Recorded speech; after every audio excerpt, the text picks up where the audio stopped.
ಬಹುಶಃ ನಮಗೆಲ್ಲ ಒಂದು ಆಘಾತಕಾರಿ ಸಂಗತಿ ಇವತ್ತು ಬೆಳಿಗ್ಗೆ ಗೊತ್ತಾಯಿತು. ಮಹಾರಾಷ್ಟ್ರದ ಉಪಮುಖ್ಯಮಂತ್ರಿಗಳು ಮತ್ತು NCPಯ ಮುಖಂಡರಾಗಿರ್ತಕ್ಕಂಥ ಮತ್ತು NDA ಪಾರ್ಟ್ನರ್ ಆಗಿರ್ತಕ್ಕಂಥ ಅಜಿತ್ ಪವಾರ್ ಅವರು ಒಂದು ಖಾಸಗಿ ವಿಮಾನ ಅಪಘಾತದಲ್ಲಿ ನಮ್ಮನ್ನೆಲ್ಲ ಅಗಲಿರುವಂಥದ್ದು ಅತ್ಯಂತ ದುರ್ದೈವದ ಸಂಗತಿ. ಹೀಗಾಗಿ ಅಜಿತ್ ಪವಾರ್ ಅವರ ಆತ್ಮಕ್ಕೆ ಶಾಂತಿಯನ್ನು ಕೋರ್ತಾ ಅವರ ಕುಟುಂಬ ಮತ್ತು ಅವರ ಪಕ್ಷದ ಕಾರ್ಯಕರ್ತರಿಗೆ ಅವರ ಅಗಲಿಕೆಯ ನೋವನ್ನು ಭರಿಸ್ತಕ್ಕಂಥ ಶಕ್ತಿಯನ್ನ ಭಗವಂತ ಕರುಣಿಸಲಿ ಅಂತ ಹೇಳಿ ನಾನು ಪ್ರಾರ್ಥನೆಯನ್ನು ಮಾಡ್ತಾ ಅವ್ರಿಗೆ ಶ್ರದ್ಧಾಂಜಲಿ ಸಲ್ಲಿಸಿ ಈ ಪತ್ರಿಕಾಗೋಷ್ಠಿಯನ್ನು ನಾನು ಪ್ರಾರಂಭ ಮಾಡ್ತಾ ಇದ್ದೀನಿ. ಎಲ್ಲ ಮಾಧ್ಯಮದ ಸ್ನೇಹಿತರಿಗೆ ಈಗಾಗಲೇ ಗೊತ್ತಿರುವಂತೆ ರಾಜ್ಯದ ಕಾಂಗ್ರೆಸ್ ಪಾರ್ಟಿ ಒಂದು ಆಡಳಿತಾರೂಢ ಪಾರ್ಟಿಯಾಗಿ 136 ಸ್ಥಾನಗಳನ್ನು ಗೆದ್ರೂ ಕೂಡ ಮುಖ್ಯಮಂತ್ರಿಯ ಕುರ್ಚಿಯ ಅಭದ್ರತೆ ಕಾಡ್ತಾ ಇರುವಂತಹ ಹಿನ್ನೆಲೆಯಲ್ಲಿ ಅದನ್ನ ಮರೆಮಾಚಲಿಕ್ಕೆ ಇವತ್ತು ಅವರು ಕೇಂದ್ರ ಸರ್ಕಾರ ಇತ್ತೀಚೆಗೆ ಚಳಿಗಾಲದ ಅಧಿವೇಶನ ಜಾರಿಗೆ ತಂದಿರತಕ್ಕಂತ VBG ರಾಮ್ಜಿ ಅಂತಕ್ಕಂಥ ಮಸೂದೆಯನ್ನ ವಿರೋಧ ಮಾಡಿ ಪ್ರತಿಭಟನೆ ಮಾಡ್ತಾ ಇರುವಂತದ್ದನ್ನ ನಾನು ತನ್ನ ಗಮನಕ್ಕೆ ತರಲಿಕ್ಕೆ ಬಯಸ್ತೇನೆ. ಬಹುಶಃ ಕಾಲಕ್ಕೆ ಈ ರೀತಿಯಾದಂತಹ ಮಸೂದೆಗಳು ಬದಲಾವಣೆ ಆಗಿರುವಂತದ್ದು ನಮ್ಮ ಸರ್ಕಾರದಲ್ಲಿ ಅಲ್ಲ, ಬಹಳಷ್ಟು ಸಲ ಈ ರೀತಿಯಾದಂತಹ ಮಸೂದೆಗಳು ಬದಲಾವಣೆ ಆಗಿದಾವೆ. ಯಾವ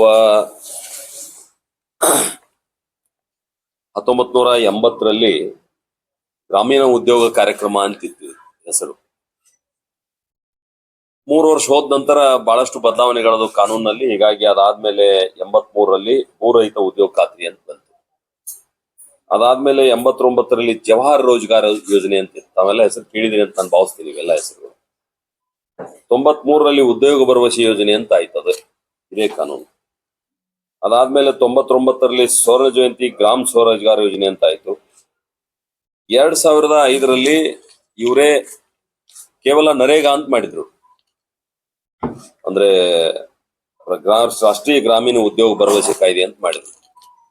ಯಾವಾಗ 2009ಕ್ಕೆ ಅವ್ರಿಗೆ ಚುನಾವಣೆ ಹೋಗೋದು ನೆನಪಾತು, ಅವಾಗ ಮಹಾತ್ಮ ಗಾಂಧಿ ಹೆಸರನ್ನ ಸೇರಿಸಿದ್ರು ನರೇಗಾ. ಮಹಾತ್ಮ ಗಾಂಧಿ ಅಂದ್ರೆ ಮನ್ನರೇಗಾ ಅಂತ ಮಾಡಿದ್ರು, ರಾಷ್ಟ್ರೀಯ ಉದ್ಯೋಗ ಖಾತ್ರಿ ಯೋಜನೆ ಅಂತ ಮಾಡಿದ್ರು. ಅಂದ್ರೆ ಕಾಲಕ್ಕೆ ಏನೇನು ಬದಲಾವಣೆ ಆಗ್ತಾವ, ಬದಲಾವಣೆಗೆ ಸಂಬಂಧಪಟ್ಟಂತೆ ಪಾರ್ಲಿಮೆಂಟ್ ನಲ್ಲಿ ಚರ್ಚೆ ಆಗ್ತದೆ. ಚರ್ಚೆ ಆದ ನಂತರ ಅದಕ್ಕೆ ಪೂರಕವಾದಂತ ಹೆಸರನ್ನ ಇಡುವಂತ ಪದ್ಧತಿ ಮೊದಲಿಂದ ಬಂದದೆ. ಹೀಗಾಗಿ ಈಗ ಬದಲಾವಣೆ ಆಗಿರುವಂತದ್ದಲ್ಲ.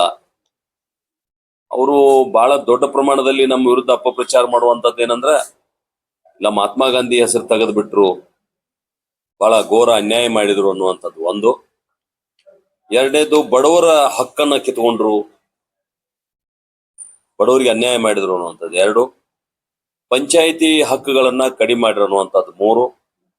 ಆರ್ಥಿಕ ತೊಂದರೆ ಆಗ್ತದೆ ಅನ್ನುವಂಥದ್ದು. ಈ ರೀತಿ ಆರೋಪ ಮಾಡ್ತಾ ಮಿಥ್ಯಾರೋಪವನ್ನು ಅವ್ರು ಮಾಡ್ತಾ ಇದ್ದಾರೆ. ನಾನು ತಮ್ಮ ಮೂಲಕ ಕಾಂಗ್ರೆಸ್ಸಿನ ಮುಖಂಡರಿಗೆ ಕೇಳಲಿಕ್ಕೆ ಬಯಸ್ತೇನೆ, ಚಳಿಗಾಲದ ಅಧಿವೇಶನದಲ್ಲಿ ಈ ಮಸೂದೆಯನ್ನ ಮಂಡನೆ ಮಾಡಿದಾಗ ನೀವು ಯಾರು ಇದರ ಚರ್ಚೆನೆ ಮಾಡ್ಲಿಲ್ಲ, ಓಡಿ ಹೋದ್ರಿ ಹೊರಗಡೆ. ನಿಮ್ಗೆ ಏನೇನ್ ತೊಂದರೆ ಇತ್ತು ಅಲ್ಲಿ ಚರ್ಚೆ ಮಾಡಿ ಅದನ್ನ ಬದಲಾವಣೆ ಮಾಡಕ್ ಅವಕಾಶ ಇತ್ತು, ಅದನ್ನ ಮಾಡ್ಲಿಲ್ಲ. ಇವತ್ತು ಜನರ ಎದುರುಗಡೆ ಬಂದು ನೀವು ಕೇಳ್ತಾ ಇದ್ರಲ್ಲ, ನಾನ್ ನಿಮ್ಗೆ ಕೇಳಲಿಕ್ಕೆ ಬಯಸ್ತೇನೆ, ಮಹಾತ್ಮ ಗಾಂಧಿ ಹೆಸರು ಯಾವಾಗ ನೆನಪಾಯ್ತು? ನಿಮ್ದೇ ಸರ್ಕಾರ, ಸಿದ್ದರಾಮಯ್ಯನವರೇ ನಿಮ್ದೇ ಸರ್ಕಾರ ಅಧಿಕಾರಕ್ಕೆ ಬಂದ ಮೇಲೆ ನೀವು ಆ ಕ್ಯಾಂಟೀನ್ಗಳಿಗೆ ಇಂದಿರಾ ಕ್ಯಾಂಟೀನ್ ಅಂತ ಹೆಸರಿಟ್ರಿ. ಅವಾಗ ನಿಮ್ಗೆ ಯಾಕೆ ಮಹಾತ್ಮ ಗಾಂಧಿ ಹೆಸರು ನೆನಪಾಗ್ಲಿಲ್ಲ? ಈಗ ನೀವು ಯಾವ ಅನ್ನಭಾಗ್ಯ ಯೋಜನೆಯನ್ನ ಜಾರಿಗೆ ತರ್ತಾನೆ ಅಂತ ಹೇಳಿದ್ರಿ, 30 ತಿಂಗಳಿಂದ ನೀವು 11 ತಿಂಗಳು ಮಾತ್ರ 5 kg ಮಾತ್ರ ಕೊಡ್ಲಿಕ್ಕೆ ನಿಮ್ ಕಡೆಯಿಂದ ಆಗಿದೆ. 10 kg ಕೊಡ್ತು ಅಂತ ಹೇಳಿದ್ರಿ, 5 kg ಕೊಡ್ತಾ ಇದ್ರಿ. ಅದು 11 ತಿಂಗಳು ಮಾತ್ರ ಕೊಟ್ಟಿದ್ರಿ ರೆಕಾರ್ಡ್ ಪ್ರಕಾರ, ಎಲ್ಲೂ ಕೊಡ್ಲಿಕ್ಕೆ ಆಗಿಲ್ಲ ನಿಮ್ಗೆ. ಆ ಯೋಜನೆನೂ ಈಗ ಬದಲಾಯಿಸಿ ನೀವು ಇಂದಿರಾ ಕಿಟ್ ಕೊಡ್ತೀವಿ ಅಂತ ಹೊಂಟ್ರಿ. ಆ ಇಂದಿರಾ ಕಿಟ್ ಯಾಕೆ ನೀವು ಮಹಾತ್ಮ ಗಾಂಧಿ ಹೆಸರು ಇಡ್ತಾ ಇಲ್ಲ? ಈ ದೇಶದೊಳಗ ಹತ್ತತ್ರ 365 ಸಂಸ್ಥೆಗಳಿಗೆ ನಕಲಿ ಗಾಂಧಿಗಳ ಹೆಸರಿಟ್ಟಿದ್ದಾರೆ. ಇಂದಿರಾ ಗಾಂಧಿ, ರಾಜೀವ್ ಗಾಂಧಿ, ನೆಹರು ಪರಿವಾರದ ಹೆಸರಿಟ್ಟಿದ್ದಾರೆ.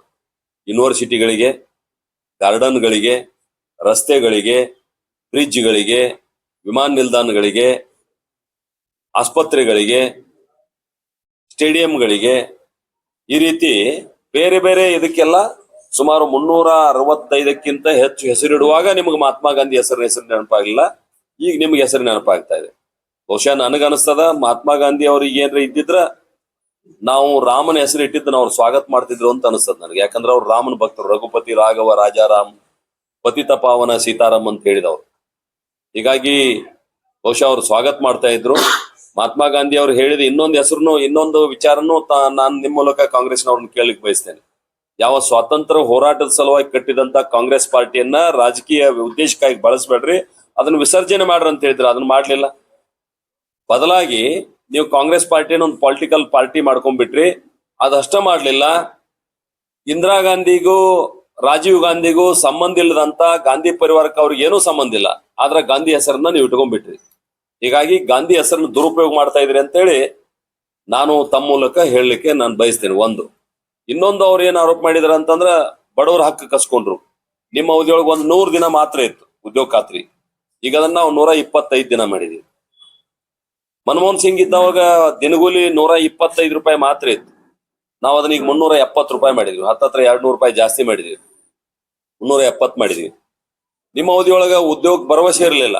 ನಮಗ ಯಾರು ಉದ್ಯೋಗ ಕೇಳ್ತಾರ ಅವ್ರಿಗೆ ಉದ್ಯೋಗ ಕೊಡ್ಬೇಕು, ಇಲ್ಲ ನಿರುದ್ಯೋಗಿ ಭತ್ಯೆ ಕೊಡ್ಬೇಕು ಅನ್ನುವಂಥದ್ದನ್ನ ಮಾಡಿದೀವಿ.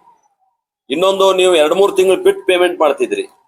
ನಾವೀಗ ಅದನ್ನ ಏನ್ ಮಾಡಿದೀವಿ, ಕೇವಲ 1 ವಾರದೊಳಗ ಪೇಮೆಂಟ್ ಮಾಡ್ಬೇಕಂತ ಕಾನೂನೊಳಗ ನಾವು ಸೇರಿಸಿದೀವಿ. ಇದು ಹೆಂಗ್ ಬಡವರಿಗೆ ಅನ್ಯಾಯ ಆಗ್ತದ? ಈ ರೀತಿ ಜನರನ್ನ ದಿಶಾಬುಲ್ ಮಾಡಿ ನಿಮ್ಮ ಹುಳುಕುಗಳನ್ನು ಮುಚ್ಚಿಕೊಳ್ಳಿಕ್ಕೆ ಇದೊಂದು ಯೋಜನೆಯನ್ನ ದುರ್ಬಳಕೆ ಮಾಡ್ಕೊಂಡು ನೀವು ಪ್ರತಿಭಟನೆ ಮಾಡ್ತಾ ಇದ್ರಿ. ನಿಮ್ಮ ವೈಫಲ್ಯವನ್ನ ಮರೆಮಾಚಲಿಕ್ಕೆ ಈ ರೀತಿಯಾದಂತ ನಾಟಕವನ್ನ ತಾವೇನ್ ಮಾಡ್ತಾ ಇದ್ರಿ, ಇದು ಬಹಳ ದಿವಸ ನಡೆದಿಲ್ಲ. ನಾವು ಕೂಡ ಇಡೀ ರಾಜ್ಯದಾದ್ಯಂತ ಜನತಾ ನ್ಯಾಯಾಲಯದ ಬಗ್ಗೆ ಅಂದ್ರೆ ಜನರ ಬಳಿಗೆ ಹೋಗ್ತೀವಿ. ಪ್ರತಿ ಗ್ರಾಮ ಪಂಚಾಯಿತಿಯಲ್ಲಿಯೂ ಕೂಡ ಈ ವಿಷಯವನ್ನ ಪ್ರಸ್ತಾಪ ಮಾಡ್ತೀವಿ ಮತ್ತು ಜನರಿಗೆ ಇದ್ರ ಬಗ್ಗೆ ನಾವೇನೋ ಹೊಸ ಬದಲಾವಣೆ ತಂದಿದೀವಿ. 100 ಇದ್ದಿದ್ದು 125 ದಿವಸ ಮಾಡಿದೀವಿ. 175 ಇದ್ದಿದ್ದು ನಮ್ಮ ಅಧಿಕಾರಕ್ಕೆ ಬಂದ ನಂತರ 370 ರೂಪಾಯಿ ದಿನಗೂಲಿ ಮಾಡಿದೀವಿ ಮತ್ತು ನಿರುದ್ಯೋಗಿ ಭತ್ಯೆ ಕೊಡ್ಬೇಕಂತ ಹೇಳಿದೀವಿ. ಇನ್ನೊಂದು ವಿಶೇಷವಾಗಿ ನಾವು ಮಾಡಿರುವಂತದ್ದು ಏನಂದ್ರ, ಅವ್ರಿಗೆ ನೋವಿರೋದು ಅದನ್ನ ಹೇಳ್ತಾ ಇಲ್ಲ. ಅವ್ರು ನೋವಿರೋದೇನಂದ್ರ ಉದ್ಯೋಗ ಖಾತ್ರಿಯನ್ನ ಒಂದು ಬಂಗಾರದ ಮೊಟ್ಟೆ ಇಡೋ ಕೋಳಿ ಅಂತ ತಿಳ್ಕೊಂಡಿದ್ರು. ಅವ್ರು ಇನ್ನ ನಮಗ ಮೊಟ್ಟೆ ಕೊಡ್ತದ ಅಂತ ಹೇಳಿ. ಆದ್ರೆ ನಾವೀಗ ಅವ್ರ ಭ್ರಷ್ಟಾಚಾರವನ್ನ ನಿಲ್ಲಿಸ್ಲಿಕ್ಕೆ ಏನೇನ್ ಬೇಕು ಈ ಕಾನೂನಲ್ಲಿ ವ್ಯವಸ್ಥೆಯನ್ನು ಮಾಡಿದೀವಿ. ಯಾರಿಗೆ ಕೆಲಸ ಇಲ್ಲ ಅಂತ ಅವ್ರಿಗೆ ದಿನಗೂಲಿ ಕೊಡ್ಬೇಕು. ಆದ್ರೆ ಇವರು ಅದನ್ನ ಮಷಿನರಿಯಿಂದ ಉಪಯೋಗ ಮಾಡಿ ಖರ್ಚಾಗ್ತಾ ಇದ್ರು. ಯಾರ್ಯಾರ್ದು ಹೆಸರಲ್ಲೇ ಖರ್ಚಾಗ್ತಾ ಇದ್ರು. ರಾಜಕಾರಣಿಗಳ ಹೆಸರಲ್ಲೇ, ಸರ್ಕಾರಿ ನೌಕರಿ ಮಾಡೋರ ಹೆಸರಲ್ಲೇ, ಶಾಲೆಗೆ ಹೋಗುವಂತ ಮಕ್ಕಳ ಹೆಸರಲ್ಲೇ, ಇನ್ಕಮ್ ಟ್ಯಾಕ್ಸ್ ಕಟ್ತಕ್ಕಂಥವ್ರ ಹೆಸರಲ್ಲೇ, ಸತ್ತು ಸ್ವರ್ಗ ಸೇರಿದಂತವ್ರ ಹೆಸರಲ್ಲೇ ಈ ರೀತಿ ದುಡ್ಡನ್ನ ಅಪವ್ಯಯ ಮಾಡ್ತಾ ಇದ್ರು. ಹೀಗಾಗಿ ಅದನ್ನ ನಿಲ್ಲಿಸುವಂತ AI ತಂತ್ರಜ್ಞಾನ ಉಪಯೋಗ ಮಾಡ್ತಿದೀವಿ ಮತ್ತು ಗತಿಶಕ್ತಿ ಜೊತೆ ಇದನ್ನ ಜೋಡಿಸಿದೀವಿ. ಅಂದ್ರೆ ಓವರ್ಲ್ಯಾಪ್ ಆಗುವಂಗಿಲ್ಲ ಎಲ್ಲೂ ಕೆಲಸಗಳು. ಅದು ಜಿಲ್ಲಾ ಪಂಚಾಯತಿಯಿಂದನೂ ಅದೇ ರಸ್ತೆ ಆಯ್ತು, ಉದ್ಯೋಗ ಖಾತ್ರಿಯಿಂದನೂ ಅದೇ ರಸ್ತೆ ಆಯ್ತು, ಅಥವಾ ಇನ್ಯಾವುದೋ ಯೋಜನೆಯಿಂದ ಅದೇ ರಸ್ತೆ ಆಯ್ತು. ಓವರ್ಲ್ಯಾಪ್ ಆಗದಂತೆ ಅಂದ್ರೆ ಮರು ಕೆಲಸ ಇನ್ನೊಂದು ಇಲಾಖೆಯಿಂದ ಆಗದಂತೆ ಗತಿಶಕ್ತಿ ಜೊತೆ ಜೋಡಿಸಿದ್ರಿಂದ ಅವ್ರಿಗೆ ನೋವಾಗ್ಯದ. ಮತ್ತು ಇದು ಯಾವ ಭ್ರಷ್ಟಾಚಾರ ಮಾಡ್ಲಿಕ್ಕೆ ನಾವೇನು ಅವಕಾಶ ಕೊಡುದಿಲ್ಲ ಅಂತ ಗೊತ್ತಾಗ್ಯದ. ಅದರಿಂದ ಅವ್ರಿಗೆ ನೋವಾಗ್ಯದ. ಮತ್ತೆ ಇಲ್ಲಿ ತನಕ ನಾವು 10% ಮಾತ್ರ ರಾಜ್ಯ ಸರ್ಕಾರ ತುಂಬಬೇಕಂತ ಹೇಳ್ತಾ ಇದ್ದೀವಿ. ಈ ಯೋಜನೆಗೆ ಇನ್ನು ಮುಂದಿನ ದಿನಗಳಲ್ಲಿ 40% ರಾಜ್ಯ ಸರ್ಕಾರ ಸೇರಿರ್ತದ, 60% ಕೇಂದ್ರ ಸರ್ಕಾರ ಸೇರಿರ್ತದ ಅನ್ನುವಂಥದ್ದು ಕೂಡ ಅವ್ರಿಗೆ ನೋವಾಗಿದೆ. ಯಾಕಂದ್ರೆ ಸರ್ಕಾರ ಇವತ್ತು ಗತಿಗೆಟ್ಟೋಗ್ಯದ, ಆರ್ಥಿಕವಾಗಿ ದಿಕ್ಕೆಟ್ಟೋಗ್ಯದ. ಹೀಗಾಗಿ ಅವ್ರಿಗೆ 40% ಕೂಡ ದುಡ್ಡು ತುಂಬಲಿಕ್ಕೆ ಸಾಧ್ಯ ಇಲ್ಲ. ಹೀಗಾಗಿ ಇವತ್ತು ಅವರು ಸಂಘರ್ಷದ ಹಾದಿಯನ್ನು ಹಿಡಿದಿದ್ದಾರೆ. ನಾನು ಮಾನ್ಯ ಮುಖ್ಯಮಂತ್ರಿಗಳಿಗೆ ವಿನಂತಿ ಮಾಡ್ತೇನೆ, ಕರ್ನಾಟಕ ಸೌಹಾರ್ದತೆಗೆ ಹೆಸರಾದಂತ ನಾಡು. ನೀವು ಕೇವಲ ಈ ಯೋಜನೆಯನ್ನ ವಿರೋಧ ಮಾಡ್ಲಿಕ್ಕೆ ವಿಧಾನಸಭಾ ಅಧಿವೇಶನ ಕರಿತಾ ಇದ್ರಿ. ಯಾವ ರೀತಿ ಪಶ್ಚಿಮ ಬಂಗಾಳದ ಸರ್ಕಾರ ಕೇಂದ್ರ ಸರ್ಕಾರದ ಯೋಜನೆಯನ್ನ ಬಳಸಿಕೊಳ್ಳಲು ಸಂಪೂರ್ಣ ವಿಫಲ ಆಗಿದೆ, ಅದೇ ದಿಕ್ಕಿನೊಳಗೆ ನೀವು ಕೂಡ ಹೊರಟಿದ್ದೀರಿ. ಈ ರೀತಿ ಒಕ್ಕೂಟ ವ್ಯವಸ್ಥೆಯಲ್ಲಿ ಕೇಂದ್ರ ಸರ್ಕಾರದ ವಿರುದ್ಧ ಸಂಘರ್ಷಕ್ಕಿಳಿಯೋದ್ರಿಂದ ರಾಜ್ಯದ ಜನರಿಗೆ ಇದರಿಂದ ಅನ್ಯಾಯ ಆಗ್ತದ. ದಯವಿಟ್ಟು ಈ ರೀತಿ ಸಂಘರ್ಷ ಮಾಡೋದು ಬಿಟ್ಟು ನೀವು ಕೊಟ್ಟಂತ ಯೋಜನೆಗಳನ್ನ ಸದ್ಬಳಕೆ ಮಾಡ್ಕೋಬೇಕಂತ ಹೇಳಿ ತಮ್ಮ ಮೂಲಕ ನಾನು ವಿನಂತಿಯನ್ನು ಮಾಡ್ತೇನೆ. ಮತ್ತು ನಾವು ಕೂಡ ಇಷ್ಟಕ್ಕೆ ಬಿಡೋದಿಲ್ಲ. ನೀವು ಹೆಂಗ್ ಜನರ ಬಳಿಗೆ ಹೋಗ್ತೀವಿ ಅಂತ ಹೇಳ್ತೀರಿ, ನಾವು ಕೂಡ ಜನರ ಬಳಿಗೆ ಹೋಗ್ತೀವಿ. ಒಳ್ಳೆಯ ಅಂಶಗಳನ್ನ ಜನರಿಗೆ ತಿಳಿಸ್ಲಿಕ್ಕೆ ನಾವು ಪ್ರಯತ್ನ ಮಾಡ್ತೀವಿ ಅಂತ ಹೇಳಿ ತಮ್ಮ ಮೂಲಕ ನಾನು ಜಿಲ್ಲೆಯ ಜನರಿಗೆ ಮತ್ತು ಕಾಂಗ್ರೆಸ್ ಪಕ್ಷದ ಮುಖಂಡರಿಗೆ ತಿಳಿಸ್ಲಿಕ್ಕೆ ನಾನು ಬಯಸ್ತೇನೆ. ಅದಲ್ಲ, ಯಾವುದೇ ಒಂದು ಕೆಲಸ ಹೊಸ ತಗೋಬೇಕಂದ್ರೆ ಅದನ್ನ ಅಧ್ಯಯನ ಮಾಡ್ಬೇಕಾಗ್ತದ, ಪರಿಶೀಲನೆ ಮಾಡ್ಬೇಕಾಗ್ತದ. ಸಮಿತಿಗಳು ಸ್ಟ್ಯಾಂಡಿಂಗ್ ಕಮಿಟಿ ಇದಾವ, ಸ್ಟ್ಯಾಂಡಿಂಗ್ ಕಮಿಟಿಯಾಗಿ ನಾವು ಚರ್ಚೆ ಮಾಡ್ತೀವಿ ಮತ್ತು ಅದಾದ್ಮೇಲೆ ಪಾರ್ಲಿಮೆಂಟಿಗೆ ಬರ್ತದ. ಏಕಾಏಕಿ ಬಂದ್ ಕೂಡಲೇ ಆಗೋದಿಲ್ಲ. ಈಗೂ ಕೂಡ ನಾವು ಕಳೆದ ಡಿಸೆಂಬರ್ನ ಚಳಿಗಾಲದ ಅಧಿವೇಶನದಲ್ಲಿ ಈ ಮಸೂದೆಯನ್ನ ಪಾಸ್ ಮಾಡಿದ್ರು ಕೂಡ ತಕ್ಷಣ ಜಾರಿಗೆ ಬರುವುದಿಲ್ಲ. 6 ತಿಂಗಳ ಅವಕಾಶ ಕೊಟ್ಟಿದೀವಿ. ಯಾವ ಹಿಂದಿನ ಯೋಜನೆ ಇತ್ತು ಆ ಹಿಂದಿನ ಯೋಜನೆಯನ್ನ ಮುಂದುವರಿಸಲಿಕ್ಕೆ 6 ತಿಂಗಳ ಅವಕಾಶ ಕೊಟ್ಟಿದೀವಿ. ಅದೆಲ್ಲ ಒಂದು ಟ್ರ್ಯಾಕ್ ಮೇಲೆ ಬಂದ ಮೇಲೆ 6 ತಿಂಗಳ ನಂತರ ಈ ಯೋಜನೆ ಜಾರಿಗೆ ಬರ್ತದೆ. ತಕ್ಷಣಕ್ಕೆ ಯಾವುದು ಬರುವುದಿಲ್ಲ. ನಂಬರ್ 1. ನಂಬರ್ 2, ನಾವು ಉದ್ದೇಶಪೂರ್ವಕ ರಾಮನ ಹೆಸರನ್ನ ಇಡ್ಲಿಲ್ಲ. 2047 ಈ ದೇಶ ಸ್ವಾತಂತ್ರ್ಯ ಸಿಕ್ಕು 100 ವರ್ಷ ಆಗ್ತದೆ. ನಾವು ಭಾರತ ವಿಕಸಿತ ಆಗ್ಬೇಕನ್ನುವಂತ ಕಲ್ಪನೆ ಇಟ್ಕೊಂಡು ಕೆಲಸ ಮಾಡ್ತೀವಿ. ಹೀಗಾಗಿ ವಿಕಸಿತ ಭಾರತದ ಕಲ್ಪನೆಯನ್ನ ಕೊಡುವಂತ ಅಂಶಗಳನ್ನ ಇದರಲ್ಲಿ ಸೇರಿಸಿರೋದ್ರಿಂದ ಅದಕ್ಕೆ ವಿಕಸಿತ ಭಾರತ ಅಂತ ಹೇಳಿದಿವಿ. ಅದಕ್ಕೆ ವಿಬಿ ಬಂತು. ಅದಕ್ಕೆ ಇನ್ನೊಂದು ಏನ್ ಹೇಳಿದಿವಿ, guarantee for Rozgar and Ajeevika mission ಅಂತ ಹೇಳಿದಿವಿ. ಆ ಗ್ಯಾರಂಟಿಗೆ ಜಿ ಬಂತು, ರೋಜ್ಗಾರ್ಗೆ ಆರ್ ಬಂತು, ಆಜೀವಿಕಾಗೆ ಎ ಬಂತು, ಮಿಷನ್ಗೆ ಎಂ ಬಂತು, ಗ್ರಾಮೀಣಿಗೆ ಜಿ ಬಂತು. ಹೀಗಾಗಿ ಆ ಒಂದೊಂದು ಅಕ್ಷರಗಳನ್ನು ನಾವು ತೆಗೆದಾಗ ಸಹಜವಾಗಿ ನಿಕ್ನೇಮ್ ಆಗ್ತದ. ಅವ್ರಿಗೆ ಕಾಂಗ್ರೆಸ್ನವ್ರಿಗೆ ಏನಾಗ್ಬಿಟ್ಟದ, ರಾಮ ಬಂದ್ ಕೂಡಲೇ ಬೆಂಕಿ ಎತ್ಬಿಟ್ಟದ. ಅವ್ರಿಗೆ ಬೇರೆ ಏನಿಲ್ಲ. ಯಾವಾಗ ಈ ಉದ್ಯೋಗ ಖಾತ್ರಿ ಯೋಜನೆಯನ್ನ ತೆಗೆದ ರಾಮ ಅಂತ ಹೇಳಿದಿವಿ, ಅದು ಬೆಂಕಿ ಎತ್ಬಿಟ್ಟದ. ನಾವೇನ್ ರಾಮ ಅಂತ ಇಡ್ಬೇಕಂತಿಲ್ಲ. Viksit Bharat guarantee for Rozgar and Ajeevika mission Gramin ಅಂತ ಹೇಳಿದಿವಿ.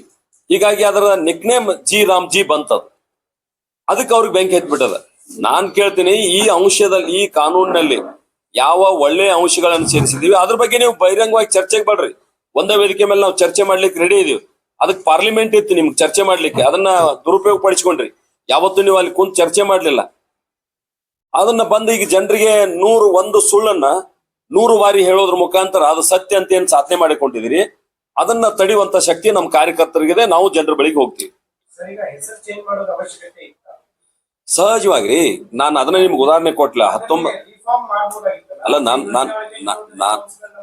ನೋಡ್ರಿ, ಇವತ್ ಹೆಸರು ನಾವು ಬದಲು ಮಾಡಿದ್ದಲ್ಲ. ಜವಾಹರ್ ರೋಜ್ಗಾರ್ ಯೋಜನೆ ಇತ್ತು, ಯಾರು ಬದಲು ಮಾಡ್ರು? ಕೂಲಿಗಾಗಿ ಅರೆ ಯಾವಾಗ ಮಸೂದೆಗಳ ಅಂಶ ಸೇರ್ಪಡೆ ಆಗ್ತಾವ, ಆ ಕಾಲಕ್ಕೆ ತಕ್ಕಂಗ ಮಸೂದೆಯಲ್ಲಿ ಇರ್ತಕ್ಕಂಥ ಅಂಶಗಳನ್ನ ಉಲ್ಲೇಖ ಮಾಡ್ತಕ್ಕಂಥ ಹೆಸರು ಸಹಜವಾಗಿ ಮ್ಯಾಲ್ ಬರ್ತದ. ನೀವು ಯಾವ್ದೋ ಒಂದು ಕಾದಂಬರಿ ಬರೀತಾರೆ ಅಂತ ಇಟ್ಕೊಳ್ರಿ, ಆ ಕಾದಂಬರಿಯ ಒಟ್ಟು ಹೂರ್ನ ಎದ್ರೊಳಗೆ ಬರ್ತದ, ಟೈಟಲ್ದಾಗ ಬರ್ತದ.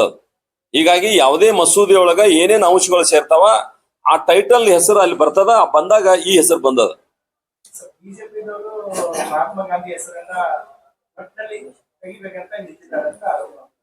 ನೋಡ್ರಿ, ಕಾಂಗ್ರೆಸ್ನವ್ರಿಗೆ ಕಳ್ಳನಿಗೊಂದು ಪಿಳ್ಳೆನೆವ ಅಂತ ಹೇಳ್ತಾರಲ್ಲ, ಹಂಗ ಮೊಸರಿನ್ಯಾಗ ಕಲ್ಲು ಹುಡ್ಕು ಕೆಲಸ ಚಾಲು ಆಗಿತ್ತು. ಅವ್ರು ಮೊಸರಿನ್ಯಾಗ ಕಲ್ಲು ಬರ್ತದ. ಎಮ್ಮೆ ಹಾಲು ಕೊಟ್ಟ ಮೇಲೆ ಮೊಸರಿನ್ಯಾಗ ಕಲ್ಲು ಬರೋ ಸಾಧ್ಯ ಇಲ್ಲ, ಅದು ಭೂಮಿಯಾಗ ಬೆಳೆದಿಲ್ಲ. ಹೀಗಾಗಿ ಒಲ್ಲದ ಗಂಡಗ್ ಮೊಸರಿನ್ಯಾಗ ಕಲ್ಲು ಬಂದದ. ಹಿಂಗಾಗಿ ಅವ್ರು ತಪ್ಪ ಹೇಳ್ಕೊತ ಹೊಂಟಿದಾರ. ಅಲ್ಲಲ್ಲ, ನಾನು ಅದನ್ನ ಹೇಳ್ತಾ ಇದ್ದೀನಲ್ಲ, ಕಾನೂನಿನಲ್ಲಿ ಯಾವ್ಯಾವ ಅಂಶಗಳು ಸೇರ್ತಾವ ಅದರ ಪ್ರತಿನಿಧಿತ್ವ ಎದ್ರೊಳಗೆ ಬರ್ತದ ಅಂದ್ರೆ ಹೆಸರಿನೊಳಗ ಬರ್ತದ. ಹೀಗಾಗಿ ಅಲ್ಲಲ್ಲ, ಹೌದು,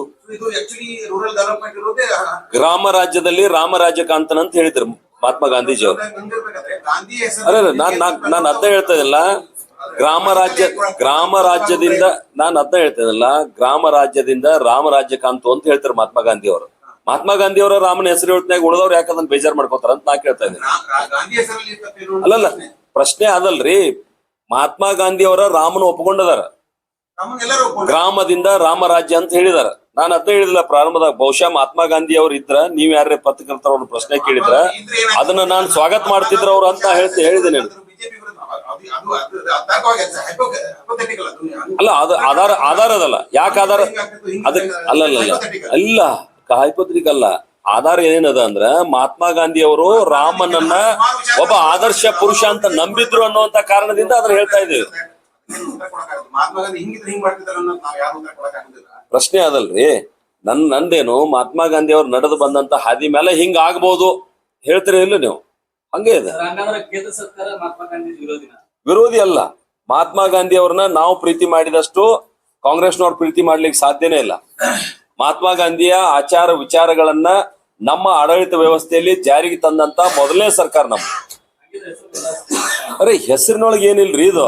ಅವ್ರಿಗೆ ನೋವಾಗಿದ್ದು ಎಲ್ಲಿ ಅಂದ್ರ ಅವ್ರು ಹೆಸರು ಇಟ್ಕೊಂಡ್ ಹೊಂಟಾರ ಅಷ್ಟ. ಅವ್ರಿಗೆ ನೋವಾಗಿದ್ದು ಎಲ್ಲಿ ಅಂದ್ರ ನಮ್ದ 90% ನಾವು ಕೊಡ್ತಿದ್ದೀವಿ, 10% ಅಷ್ಟ ಅವ್ರದ್ದಿತ್ತು ಕಾಂಟ್ರಿಬ್ಯೂಷನ್. ಯಾವಾಗ ಇವ್ರು ಈ ರೀತಿ ಭ್ರಷ್ಟಾಚಾರ ಅದ್ರ ಮೇಲೆ ಕಂಟ್ರೋಲ್ ಇಲ್ದಂಗ್ ಮಾಡ್ರು, ಅವಾಗ ನಾವ್ ಹೇಳಿದ್ವಿ ನಿಮ್ದು ಶೇರ್ ಇದ್ರೆ ಒಂದ್ ಸ್ವಲ್ಪ ಬಿಗಿ ಇರ್ತದ ಅಂತ ಹೇಳಿ ಈಗ 40% ಶೇರ್ ಏನ್ ಮಾಡಿದೀವಿ. ನೋವು ಆದದ ಅವ್ರಿಗೆ.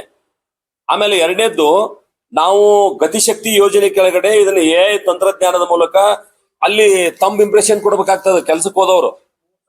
ಮತ್ತು ಲೊಕೇಶನ್ 3 ಸಲ ಕೊಡ್ಬೇಕು. ಲೊಕೇಶನ್ ಎಲ್ಲ ನಾವು ಸರ್ಚ್ ಮಾಡ್ತೀವಿ. ಅಸೆಟ್ ನಿರ್ಮಾಣ ಆಗ್ಬೇಕಂತ ಹೇಳಿದೀವಿ. ದುಡ್ಡು ಖರ್ಚಾದ್ಮೇಲೆ ಆಸ್ತಿ ನಿರ್ಮಾಣ ಆಗ್ಬೇಕಲ್ಲ. ನೀವು ಅದೇ ಕಲ್ಲು ಹೊಸ ಬಿಲ್ಲು ಅಂದ್ರ ಅದನ್ನ ಎಲ್ಲಿ ತಡೆದಿವಿ? ಅದನ್ನೂ ಆಗ್ಯದ ಅವ್ರಿಗೆ. ಅದನ್ನ ಹೇಳಕ್ ಆಗುದಿಲ್ಲ ಅವ್ರಿಗೆ. ಅದಕ್ಕೆ ಅವ್ರು ಏನ್ ಹೇಳ್ತಾ ಇದಾರೆ ಅಂದ್ರೆ ಮಹಾತ್ಮ ಗಾಂಧಿ ಅಂತ ಹೇಳ್ತಾ ಇದಾರೆ. ನಾ ಅದಕ್ಕೆ ಕೇಳ್ತೀನಿ, ನಿಮ್ ಸರ್ಕಾರ ಬಂದ್ಮೇಲೆ ಇಂದಿರಾ ಕ್ಯಾಂಟೀನ್ಗೆ ಮಹಾತ್ಮ ಕ್ಯಾಂಟೀನ್ ಯಾಕೆ ಅನ್ಲಿಲ್ಲ ನೀವು? ಈ ಇಂದಿರಾ ಕಿಟ್ ಮಾಡಕ್ ಹೊಂಟಿದ್ರಿ, ಅದಕ್ಕೆ ಯಾಕೆ ನೀವು ಮಹಾತ್ಮ ಕಿಟ್ ಅನ್ಲಿಲ್ಲ? ನಮ್ಮನ್ನ ಪ್ರಶ್ನೆ ಮಾಡ್ತಿರಲ್ಲ. ನಿಮ್ ಸರ್ಕಾರ ಬಂದ್ಮೇಲೆ 2 ಇಟ್ರಿಲ್ಲ. ದೇಶದೊಳಗೆ 365ಕ್ಕಿಂತ ಹೆಚ್ಚು ಸಂಸ್ಥೆಯೊಳಗೆ ನೀವು ಹೆಸರಿಟ್ಟಿರಿ. ಒಂದ್ ಕಡೆ ಅವಾಗ ಗಾಂಧಿ ನೆನಪಾಯ್ತು ನಿಮ್ಗ. ಈಗ ಯಾಕೆ ಹೇಳ್ತಾ ಇದ್ರಿ ಅಂದ್ರ ಇದು ಮೊಸಳೆ ಕಣ್ಣೀರದ ಮಹಾತ್ಮ ಗಾಂಧೀಜಿಯವ್ರ ಬಗ್ಗೆ. ಮಹಾತ್ಮ ಗಾಂಧೀಜಿಯವರ ಕಲ್ಪನೆಯನ್ನ ನಿಜವಾಗಿ ಸಾಕಾರ ಮಾಡ್ತಕ್ಕಂಥದ್ದು ಯಾರ್ದದ? ಸನ್ಮಾನ್ಯ ನರೇಂದ್ರ ಮೋದಿ ಅವ್ರದದ. ನಾವು ಬಡತನ ರೇಖೆಗಿಂತ ಮೇಲೆತ್ತು ಅಂತ ಹೇಳಿದ್ರು ಅವರು. ಗರೀಬಿ ಹಠಾವ್ ಅಂತ ಹೇಳಿದ್ರು. ಬಡತನ ಹೆಚ್ಚಾಯ್ತು, ಕಡಿಮೆ ಆಗ್ಲಿಲ್ಲ. 25% ಬಡತನ ರೇಖೆಯಿಂದ ಜನರನ್ನ ನಾವು ಇತ್ತೀಚೆಗೆ ಹೊರಗೆ ತಂದಿದೀವಿ. ಎಕನಾಮಿಕ್ ಸರ್ವೆ ಹೇಳಿದ, ನೀವು ಓದಿದಿರಿ ಎಲ್ಲ, ನೀವ ರಿಪೋರ್ಟ್ ಮಾಡಿದಿರಿ. ಯಾಕಾಗ್ಲಿಲ್ಲ ಅವ್ರಿಗೆ? ಮಹಾತ್ಮ ಗಾಂಧೀಜಿಯವರ ಸ್ವಚ್ಛ ಭಾರತ್ ಕಲ್ಪನೆ ಜಾರಿಗೆ ತಂದವ್ರು ನಾವು ಅದೀವಿ. ಇಷ್ಟು ವರ್ಷ ಯಾಕ ಮಾಡಕ್ ಆಗ್ಲಿಲ್ಲ ಅವ್ರಿಗೆ? ಈ ರೀತಿ ಮಹಾತ್ಮ ಗಾಂಧೀಜಿನ ಕೇವಲ ವೋಟ್ ಬ್ಯಾಂಕ್ ಮಾಡ್ಕೊಳಕ್ ಅವ್ರು ಪ್ರಯತ್ನ ಮಾಡ್ತಾ ಇದಾರ. ಮಹಾತ್ಮ ಗಾಂಧಿ ವಿಚಾರಗಳನ್ನ ಜಾರಿಗೆ ತರುವಂತ ಪ್ರಯತ್ನ ನಮ್ ಪಾರ್ಟಿ ಮಾಡ್ತಾ ಇದೆ.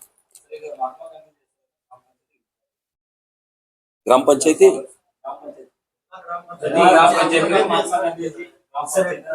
ಯಾರು ಇಡ್ತಾರ? ಇಲ್ಲ ನೋಡ್ರಿ, ರಾಜ್ಯ ಸರ್ಕಾರದ ಜವಾಬ್ದಾರಿಯನ್ನ ಅವ್ರು ಏನ್ ಮಾಡ್ಬೇಕು ಅದನ್ನ ಮಾಡ್ಲಿ. ಆದ್ರೆ ನೀವು ಇದನ್ನ ಮಾಡಿದಕ್ಕಾಗಿ ಇಡಾತಿರಲ್ಲ, ನಿಮ್ದೇನಿದು? ನಾವು ಕಾನೂನು ಮಾಡಿದ್ವು ಅಂತ ನೀವ್ ಇಡಾತ್ರಿ. ಹಂಗಾರೆ ನಿಮ್ಗೆ ಯಾಕೆ ನೆನಪಾಗ್ಲಿ ಇಡುದು ಸರ್? ನಿಮ್ಗಂದ್ರೆ ಒಳ್ಳೆ ಉದ್ದೇಶ ಇತ್ತಂದ್ರ ನೀವು ಎಷ್ಟು ವರ್ಷ ಆಯ್ತು ಅಧಿಕಾರದಾಗಿತ್ತು? ನೀವ್ ಯಾಕೆ ಇಡ್ಲಿಲ್ಲ? ಅಂದ್ರೆ ದ್ವೇಷ ರಾಜಕಾರಣ ಮಾಡಕ್ ಹೊಂಟ್ರಿ ನೀವು. ಒಕ್ಕೂಟ ವ್ಯವಸ್ಥೆ ಒಳಗ ಕೇಂದ್ರ ಸರ್ಕಾರದ ವಿರುದ್ಧ ನೀವು ಯಾವಾಗ ಪ್ರತಿಭಟನೆ ಮಾಡ್ತೀರಿ, ಅದ್ರ ಪರಿಣಾಮ ನೇರವಾಗಿ ಜನರ ಮೇಲೆ ಆಗ್ತದ. ಈಗ ಪಶ್ಚಿಮ ಬಂಗಾಳದಾಗ ಕಿಸಾನ್ ಸಮ್ಮಾನ್ ನಿಧಿ ನಾ ಜಾರಿಗೆ ತರೋದಿಲ್ಲ, ನನಗೆ ದುಡ್ಡು ಕೊಡ್ರಿ ಅಂತ ಹೇಳಿದ್ರು. ಕಿಸಾನ್ ಸಮ್ಮಾನ್ ನಿಧಿ ಕೇಂದ್ರ ಸರ್ಕಾರ ಯೋಜನೆ. ನುಕ್ಸಾನ್ ಯಾರಿಗಾಯ್ತು? ಜನರಿಗಾಯ್ತು. ಇವತ್ ನೀವು ಒಕ್ಕೂಟ ವ್ಯವಸ್ಥೆ ಒಳಗೆ ಎದಿರಿ ಅನ್ನೋದು ನೆನಪಿಟ್ಕೊಂಡು ಕೆಲಸ ಮಾಡ್ಬೇಕಲ್ಲ. ನೀವು ವಿಧಾನಮಂಡಲ ಅಧಿವೇಶನ ಕರೆದು ನೀವು ಪ್ರತಿಭಟನೆ ಮಾಡಕ್ ಹೊಂಟಿದ್ರಿ. ರಾಜ್ಯಪಾಲರ ಕಡೆಯಿಂದ ಕೇಂದ್ರ ಸರ್ಕಾರದ ವಿರುದ್ಧ ಆರೋಪ ಮಾಡಕ್ ಹೊಂಟಿದ್ರಿ. ಸಾಧ್ಯದ ಅದು?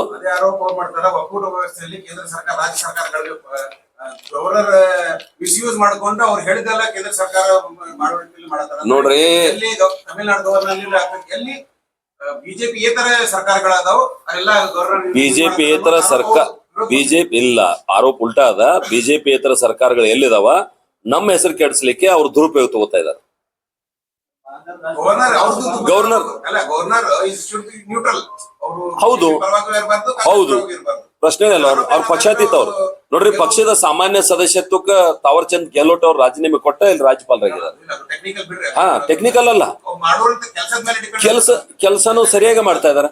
ಸ್ಪೀಕರ್ ರಾಜೀನಾಮೆ ಕೊಟ್ಮೇಲೆ ಸ್ಪೀಕರ್ ಆಗ್ತಾರೆ. ಅವ್ರ ಬಿಹೇವಿಯರ್ ನ್ಯೂಟ್ರಲ್ ಅದೋ ಇಲ್ವೋ ಅನ್ನೋದು ಪ್ರಶ್ನೆ. ಹೌದು, ನಿನ್ನೆ ಅವರು ಸ್ವಾತಂತ್ರ್ಯೋತ್ಸವ ಭಾಷಣ ಮಾಡ್ರಲ್ಲ, ಅವ್ರೇನು ಬಿಜೆಪಿ ಪಕ್ಷದ ಇಡ್ರ?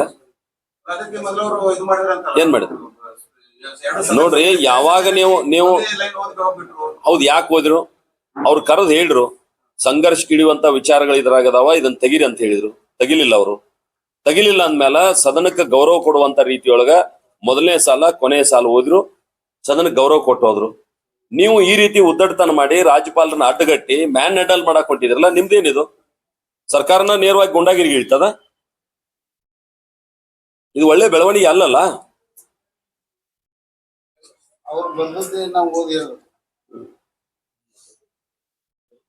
ಒಂದ್ ನಿಮಿಷ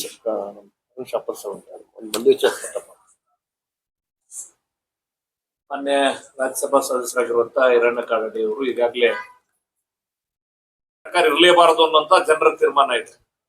ಅಂತ ದರಿದ್ರ ಸರ್ಕಾರ ಕರ್ನಾಟಕದಲ್ಲಿ ಬಂದಿದೆ ಅನ್ನುವಂತ ಸ್ಥಿತಿ ಇದೆ.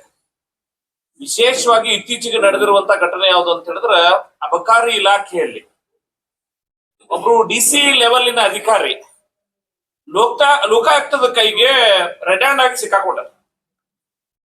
ಮಾತ್ರ ಅಲ್ಲ, ಅವ್ರದ್ದು ಆಡಿಯೋ ರೆಕಾರ್ಡ್ ಅಲ್ಲಿ ಅಬಕಾರಿ ಸಚಿವರ ಪುತ್ರ, ಅಬಕಾರಿ ಸಚಿವರು ಯಾರ್ಯಾರು ಹೆಂಗ್ ಹಣ ಹಂಚಿಕೆ ಆಗ್ತದ ಅನ್ನುವಂಥದ್ದನ್ನ ಬಹಳ ವಿವರವಾಗಿ ಹೇಳಿದ್ದಾರೆ.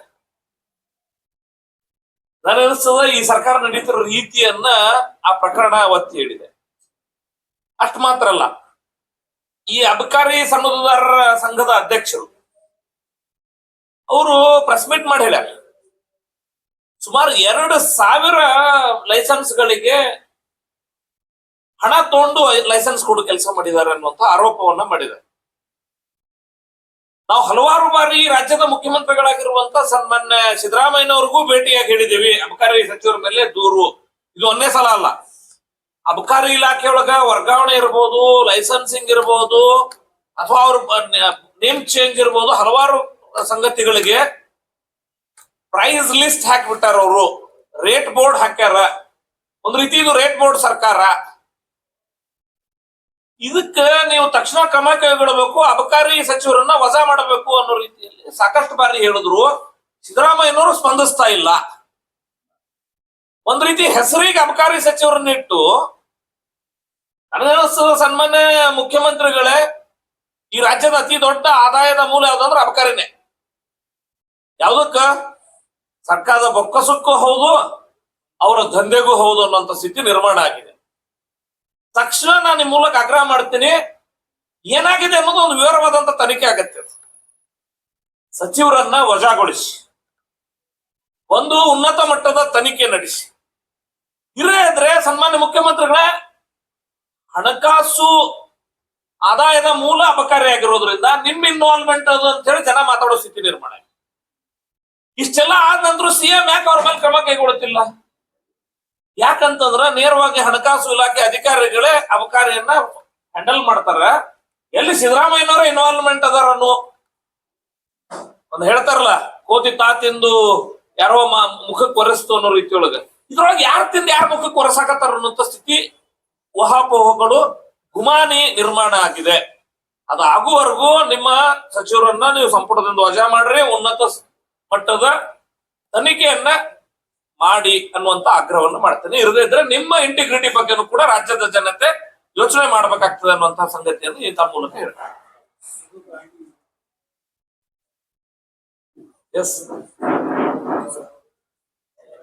ಜಿ ರಾಮ್ಜಿಗೆ 1,53,000 ಕೋಟಿ ರೂಪಾಯಿ ನಾವು ಹಣ ಮೀಸಲಿಡಾತೀವಿ. ಒಂದು. ಎರಡನೇದು, ರಾಜ್ಯಕ್ಕೆ ಅವಾಗ ಅವ್ರ ಪಾಲಿನೊಳಗೆ ಎಷ್ಟಿತ್ತಂದ್ರೆ 88,700 ಕೋಟಿ ಚಿಲ್ಲರೆ ಇತ್ತು. ಈಗ ನಾವು 48,000 ಕೋಟಿ ಚಿಲ್ಲರೆ ದುಡ್ಡು ಕೊಡ್ತಾ ಇದೀವಿ, 60% ಕೊಟ್ಟ ಮೇಲೂ. ಅಂದ್ರೆ ಹಣದೊಳಗೂ ನಾವು ಎಷ್ಟು ಪ್ರಮಾಣ ಹೆಚ್ಚು ಮಾಡಿದ್ವು ಅನ್ನೋದು ತಮ್ಮ ಗಮನಕ್ಕೆ.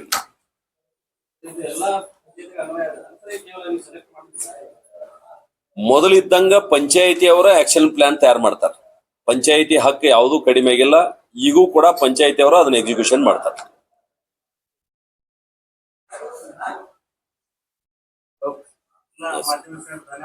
Thank you.